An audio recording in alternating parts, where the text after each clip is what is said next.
Tuh, perkenalkan nama saya Alwi Muklis Sanjaya. Saya mahasiswa Universitas Terbuka UPBJJ Palembang. Pada video kali ini saya akan mewawancarai narasumber seorang petani sawit di Desa Bangunjaya, Musirawas. Kita akan membahas mulai dari penanaman pohon sawit, cara merawatnya hingga mengenal buah sawit yang sudah matang dan siap panen. Terima kasih sudah meluangkan waktu, Bapak Riko dan Bapak Tata. Bisa ceritakan kepada saya bagaimana proses awal dalam menanam pohon sawit?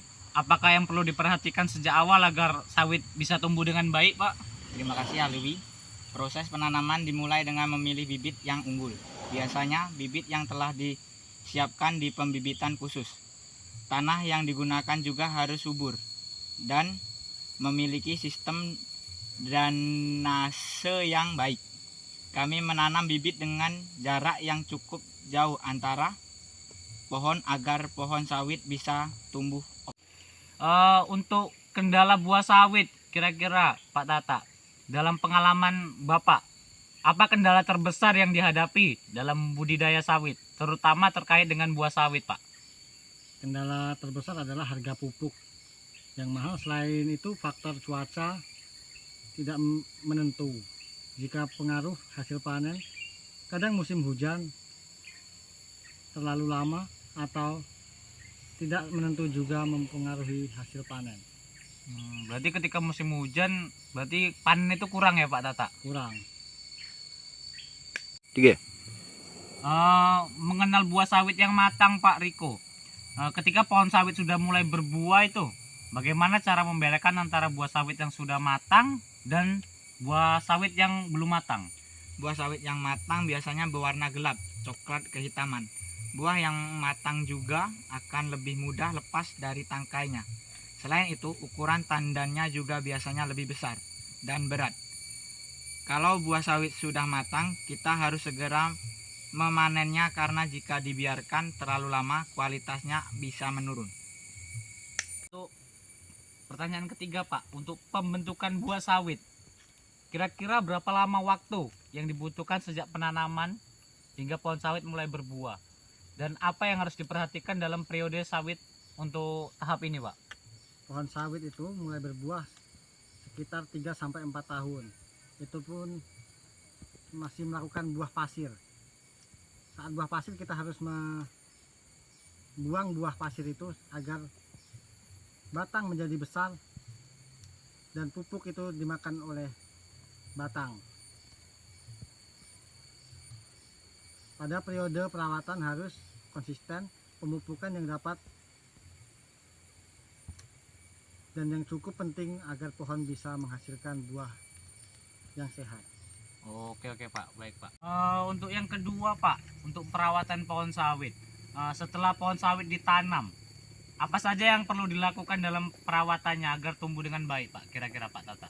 Agar tumbuh dengan baik setelah penanaman, perawatan utama adalah pemupukan, pengendalian hama, contohnya seperti semprot, pengairan. Kami rutin memberikan pupuk yang sesuai dengan umur pohon, terutama di fase pertumbuhan. Hama dan penyakit juga perlu diwaspadai seperti kutu, jamur, menggunakan pestisida alami jika perlu. Selain itu, menjaga saluran air juga sangat penting supaya pohon sawit tidak kekurangan air. Baik Pak. Yang ketiga Pak, untuk pembentukan buah sawit, berapa lama kira-kira Pak waktu yang dibutuhkan sejak penanaman hingga pohon sawit mulai berbuah? Dan apa yang harus diperhatikan pada periode sawit itu Pak? Untuk yang pertama, jika buah itu melakukan pembuahan seperti buah pasir, kita harus lakukan kastrasi selama 3 kali.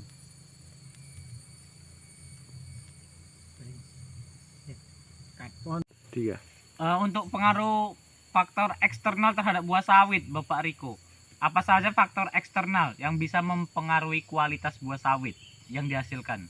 Salah satu faktor yang sangat mempengaruhi adalah kondisi cuaca seperti yang Bapak Tatak sebutkan tadi. Jika terlalu banyak hujan atau terlalu panas, buah sawit bisa tidak berkembang dengan baik. Selain itu, kualitas tanah juga mempengaruhi hasil buah.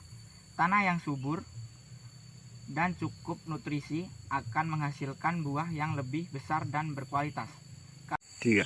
Bapak Tata, kira-kira bagaimana cara para petani mengatasi kendala-kendala tersebut seperti cuaca yang kadang tidak menentu, terus pH tanah yang kurang subur. Kira-kira agar kualitas buah sawit tetap baik, menurut Bapak itu gimana? Untuk mengatasi hal ini kami bisanya melakukan pemantauan intensif pada kondisi tanaman. Misalnya kami melakukan pengendalian hama secara teratur menggunakan pestisida alami atau organik. Biasa agar tidak merusak kualitas buah. Kami juga mengatur pada irigasi agar tanaman tidak kekurangan air.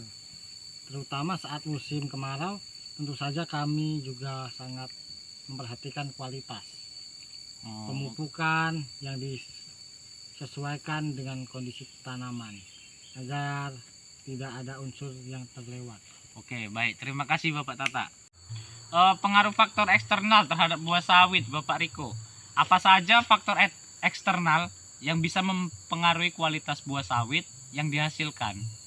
Salah satu faktor yang sangat mempengaruhi adalah kondisi cuaca, seperti yang Bapak Tatak sebutkan tadi. Jika terlalu banyak hujan atau terlalu panas, buah sawit bisa tidak berkembang dengan baik. Selain itu, kualitas tanah juga mempengaruhi hasil buah. Tanah yang subur dan cukup nutrisi akan menghasilkan buah yang lebih besar dan berkualitas. Kami juga harus memperhatikan pupuk dan air yang cukup agar buah sawit tumbuh dengan maksimal. Terima kasih Bapak Riko. Terima kasih untuk Bapak Tata dan Bapak Riko atas penjelasannya yang sangat berguna dan inovatif mengenai kendala-kendala yang dihadapi oleh petani sawit, terutama yang berhubungan dengan kualitas buah sawit. Semoga informasi ini bermanfaat bagi yang ingin lebih memahami tantangan dalam budidaya sawit. Terima kasih juga untuk teman-teman yang sudah menonton video ini. Sampai jumpa dan tunggu di video saya selanjutnya. Terima kasih. Buah sawit yang sudah layak dijual berwarna merah